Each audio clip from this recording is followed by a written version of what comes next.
Banhado pelo Atlântico e um pouco ao norte da cidade do Porto, destaca-se o concelho de Matosinhos, considerado muito justamente um dos primeiros da terra portuguesa. O magnífico Porto de Leixões, obra de grande merecimento e valioso alcance económico, é a grande porta aberta da indústria de Matosinhos e do norte do país. Por toda a parte, fábricas enormes deixam perceber a intensa atividade desta vila, cujo dinamismo imprime características próprias à vida de trabalho dos seus filhos.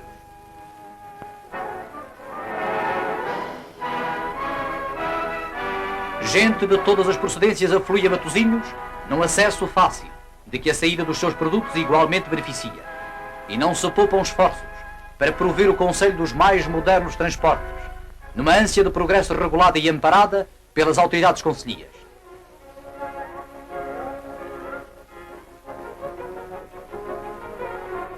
O urbanismo tem merecido aos dirigentes camarários os maiores cuidados e atenções.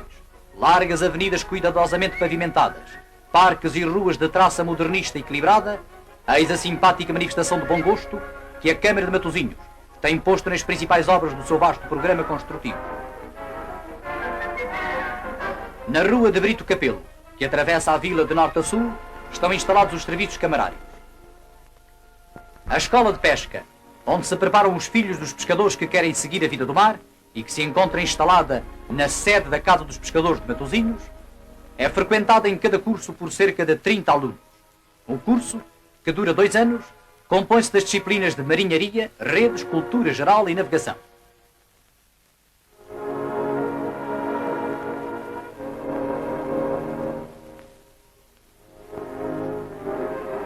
No final do curso são distribuídos prémios pecuniários aos alunos melhor classificados e todos eles recebem o diploma da escola, ficando com um trabalho assegurado, sendo a cédula marítima paga pela escola de pesca. A longa orla marítima e a tentação do oceano não destituiu o agricultor de Matosinhos da sua condição de vida. A terra é cultivada com o mesmo entusiasmo e amor dos grandes centros agrícolas. Mas é do mar imenso que ora se espraia pelas areias, ora ruge tempestuoso, cavando abismos no próprio seio, que o concelho de Matosinhos vive. E os pescadores são os primeiros obreiros, homens do mar afeitos às inclemências do tempo, gente destemida arriscando a vida a cada instante, rostos queimados pelas ardências do sol, povo bom e simples. Foi vendo na sua lida que António Nobre, o poeta enamorado do mar, escreveu um dos seus mais belos poemas.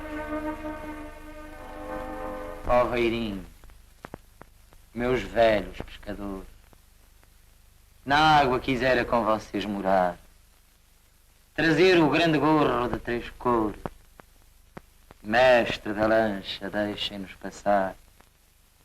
Far-me-a outro, que os vossos interiores, de há tantos tempos, devem já estar calafetados pelo breu das dores, como esses pongos em que andais no mar.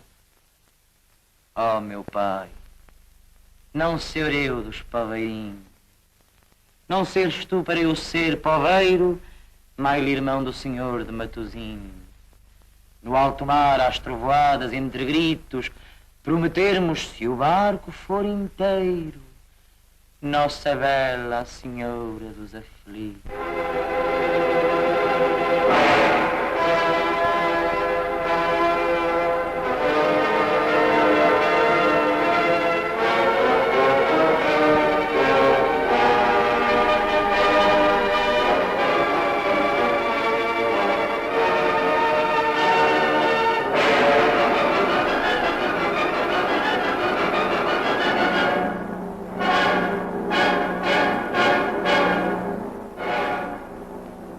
Quantas vezes o mar que lhes dá o pão lhe rouba o maior tesouro, a vida.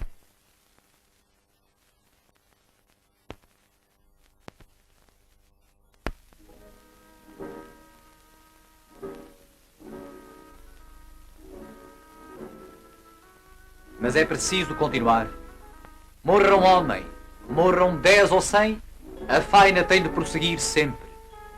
E é vê-los sair às centenas para o mar largo, nos barcos que são a sua oficina.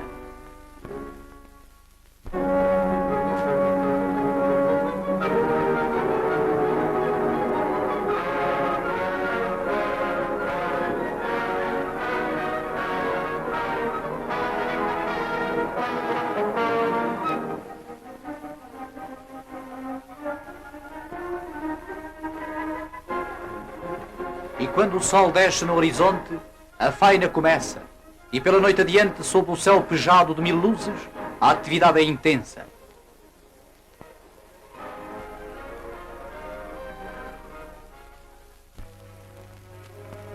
Pela manhã cedo regressam as traineiras ao porto. Na névoa das primeiras horas do dia, mal se podem distinguir os contornos dos pescadores, procedendo ao transbordo dos cestos com o peixe, para as chalandras que os transportam depois para a terra.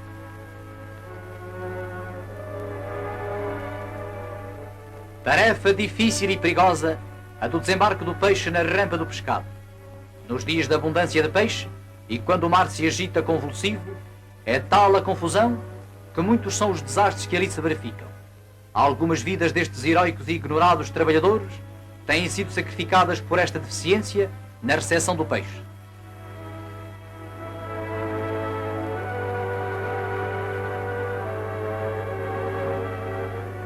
E esta péssima situação é ainda mais lamentável por se saber que é Matosinhos um dos primeiros centros conserveiros, possuindo uma frota de pesca de cerca de 150 traineiras, com uma população ativa de 6.000 pescadores, arrancando ao mar cerca de 3 milhões de cabazes, que atinge em média a importância de 160.000 contos em cada safra. Felizmente, e graças a uma louvável medida do Governo, estas primitivas condições de trabalho vão desaparecer com a construção já prometida de um porto de pesca no local onde existe atualmente a praia de Matosinhos. Sirva-nos como exemplo desta atividade a fábrica Brandão e Companhia Limitada, em cujas instalações modulares se produzem as mais diversas variedades de conserva. A sardinha é depositada em tanques, procedendo as operárias ao escorchamento. Colocada em grelhas, é transportada para tanques, onde é lavada automaticamente. Logo a seguir, essas mesmas grelhas são postas em carros que dão entrada na estufa, onde a sardinha é cozida a vapor. Entretanto, na secção de vazio, procede-se ao corte da folha estampada e à soldagem das latas.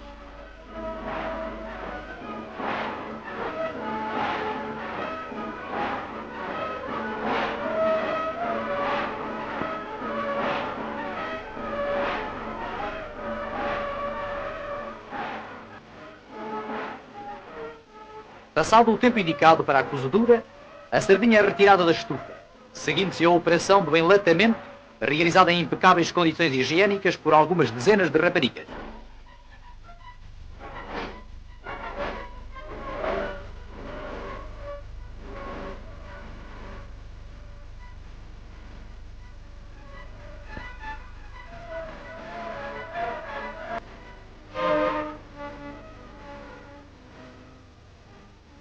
Terminado o enlatamento da sardinha, passam as latas à secção de azeitamento, transitando para as máquinas de cravação da tampa. Depois são colocadas em autoclaves, onde são devidamente esterilizadas.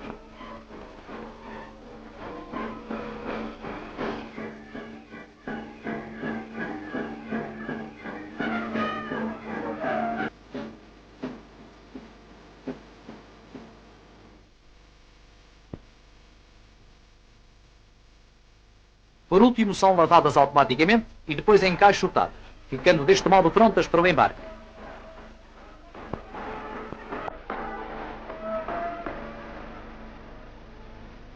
Nesta grande fábrica, a produção abrange outras especialidades de conserva e para isso possui instalações apropriadas.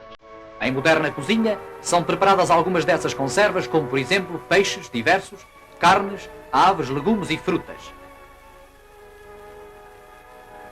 Existem ainda secções especializadas para o fabrico de picles, azeitona e azeite. A entrada das matérias-primas indispensáveis a certas indústrias, assim como a saída dos produtos destinados à exportação, faz-se pelo magnífico Porto de Leixões, o primeiro porto artificial do país e o segundo em categoria.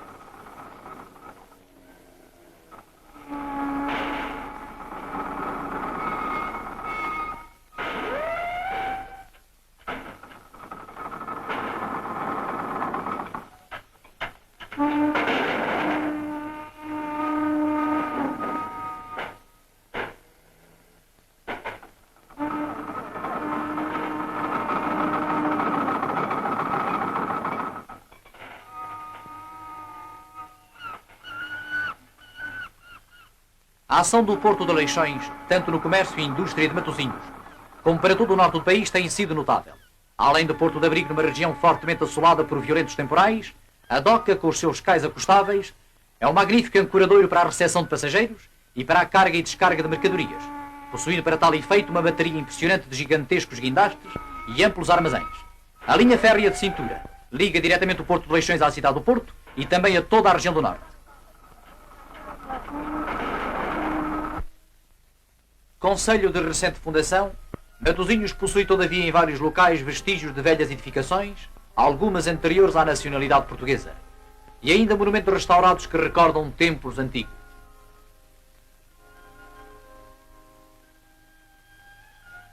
O Mosteiro de Lessa do Bailio é um majestoso exemplar da arquitetura guerreiro-religiosa a que estão ligados vários episódios da vida nacional.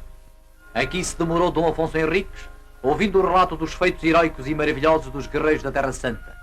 No seu templo se efetuou o casamento de Dom Fernando com Dona Leonor Teles, e ali se fez ouvir a voz de comando do condestável Nuno Álvares Pereira nas horas inquietas que precederam a Batalha de Aljubarrota. Ao norte, no areal da Arenosa do Pampelido, ergue-se o monumento comemorando o desembarque de Dom Pedro IV com as suas tropas no ano de 1832. O castelo de Lessa de Palmeira, onde está instalada a capitania do Porto de Leixões, é um dos mais lindos da costa nortenha. A um dos seus ilustres filhos, o estadista Passos Manuel, ergueu Matosinhos um monumento, e a tantos outros como Afonso Cordeiro, José Domingos de Oliveira e António Nobre, um dos maiores valores da poesia portuguesa. Na praia da Boa Nova um dia edifiquei, foi esse o grande mal. Alto castelo, o que é a fantasia, todo de lápis lázaro e coral.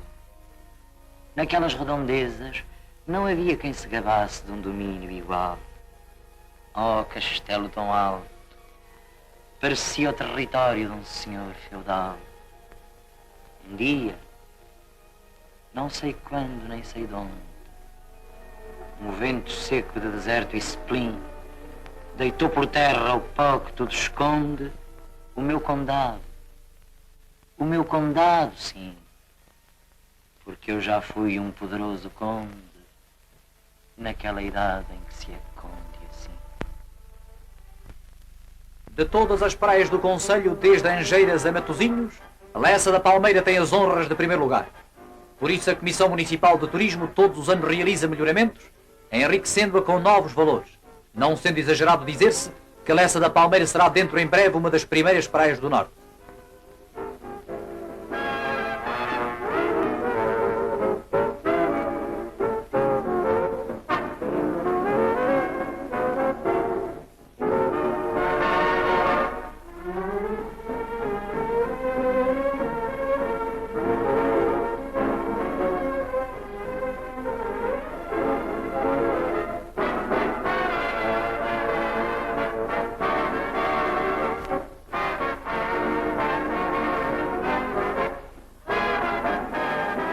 Uma esplêndida piscina natural oferece às crianças uma perfeita segurança para um saudável banho. Pelas rochas, as lindas raparigas divertem-se gozando a delícia do sol ardente. E pelas areias, sob o olhar das mães, os bebés erguem os seus primeiros castelos de sonho.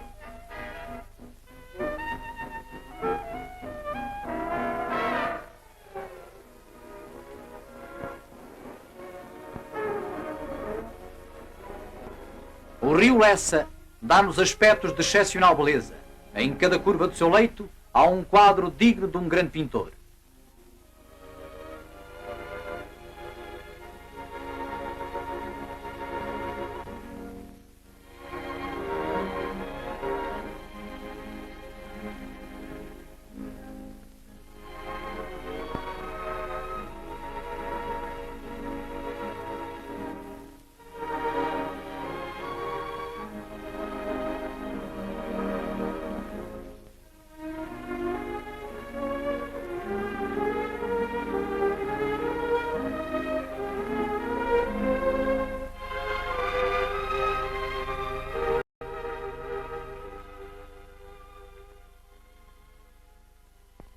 Uma das mais célebres festas do Norte, a mais fidalga e uma das maiores do país, É sem dúvida a romaria ao Senhor de Matosinhos, a verdadeira festa da vila. O povo que vem de toda a parte utiliza os mais diversos meios de transporte e inunda completamente o recinto das festas.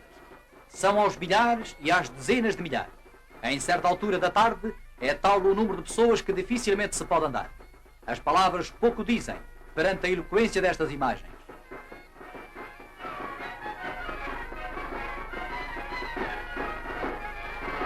Mas outros preferem, e talvez com razão, a emoção do carrossel aéreo ou divertimentos mais arrojados.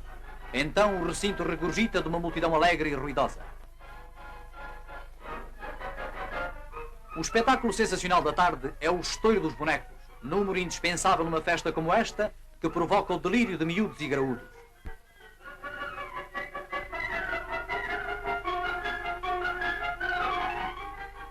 À noite, todas as ruas oferecem aspectos encantadores. Milhares de lâmpadas brilham em curiosas decorações.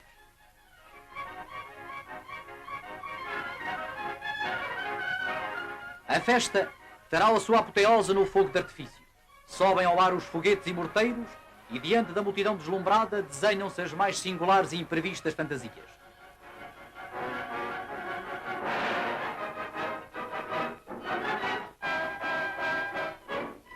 Quando a festa termina, o fogo preso é a última palavra, e no escuro da noite surgem estranhas figuras, e tudo baila magicamente. Há luz, há vida e há cor nesta linda festa de Matosinhos. Nasce novo dia, um dia mais na carreira do Conselho que marcha decididamente no caminho do progresso, com diversidade estonteante de esforços e atividades. Desaparecem os velhos casebres, revolvem-se montados e surgem do extraordinário labor realidades inesperadas. Ontem, campos de cultura, estão hoje semeados de alvenarias argamaçadas. É um bairro de casas de renda económica que surge da terra, atenuando o problema da habitação local, que os pescadores já sentem resolvido nas arejadas moradias deste gracioso e modular bairro.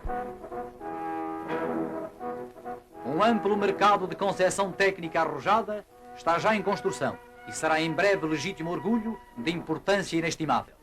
Mas não se esquece o espírito. Mais uma escola nasce e se junta a tantas outras.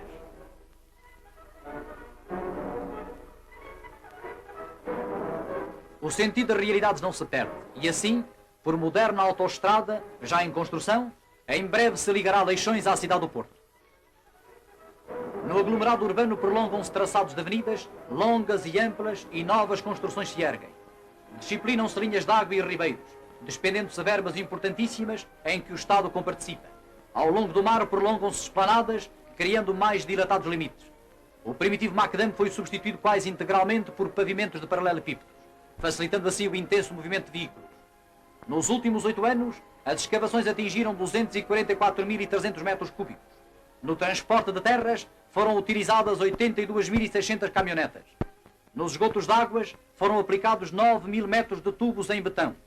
Na pavimentação foram gastos 6.125.000 paralelepípedos, cobrindo uma área total de 145.900 metros quadrados. Em marcha ascensional, permanente e intensa, Matosinhos é hoje um dos maiores valores económicos da terra portuguesa. Mas não para e não perde o dinamismo caminhando seguro da sua força, consciente das realidades, numa afirmação pujante do valor dos seus filhos, heróicos obreiros da terra e do mar. E todos os habitantes do concelho, quer trabalhem no barco ou na oficina, no escritório ou na loja, na repartição ou na fábrica, todos se igualam no esforço honrado e digno de prestigiar a sua terra para engrandecimento de Portugal. Assim é Matosinhos.